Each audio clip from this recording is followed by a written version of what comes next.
Welcome back to my YouTube channel. ನಾನು ಇವತ್ತು ನಿಮಗೆ ಸಬ್ಬಸಿಗೆ ಹೆಸರು ಕಾಳು ಪಲ್ಯ ಮಾಡೋದನ್ನು ತೋರಿಸ್ತಾ ಇದ್ದೀನಿ. ಒಂದು ಟೊಮೆಟೊ, ಒಂದು ಉಳ್ಳಾಗಡ್ಡಿ, ಒಂದು ಕಟ್ ಸಬ್ಬಸಿಗೆ ತೊಗೊಂಡಿದ್ದೀನಿ, ಸ್ವಲ್ಪ ಕೊತ್ತಂಬರಿ, ಒಂದು 4 ಮೆಣಸಿನ್ಕಾಯಿ ತೊಗೊಂಡಿದ್ದೀನಿ, 1 ಕಪ್ ಹೆಸರು ಕಾಳನ್ನ ನಿನ್ನೆ ನೈಟ್ ನೆನಕ್ಕೆ ಇಟ್ಕೊಂಡಿದ್ದೆ. ನೋಡಿ ಈ ಥರ 2 ಸ್ಪೂನ್ ಎಣ್ಣೆ ಹಾಕೋಬೇಕು.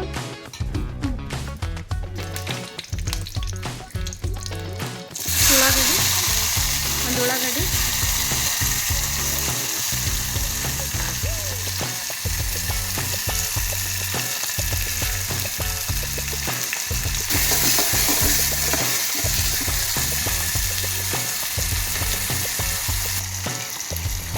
ಒಂದು ಟೊಮೆಟೊ ಕಟ್ ಮಾಡಿ ಇಟ್ಕೊಂಡು ಹಾಕ್ತೀವಿ,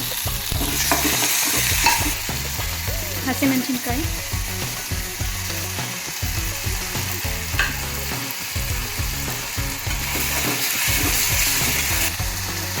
ಒಂದು ಸ್ಪೂನ್ ಉಪ್ಪು,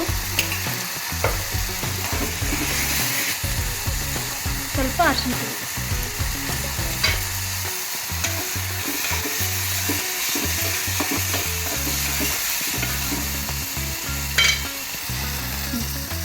ಇವಾಗ ಒಂದು ಸೊಪ್ಪು ಹಾಕ್ತಾ ಇದ್ದೀನಿ, ಸಬ್ಬಸಿಗೆ ಸೊಪ್ಪು, ಕಾಳು,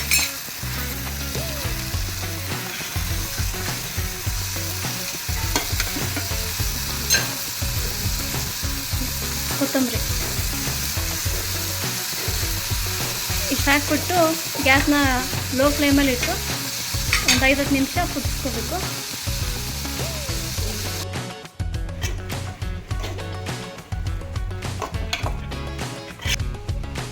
ನೋಡಿ ಕಾಳು ಚೆನ್ನಾಗಿ ಪಲ್ಯ ರೆಡಿ ಆಯಿತು.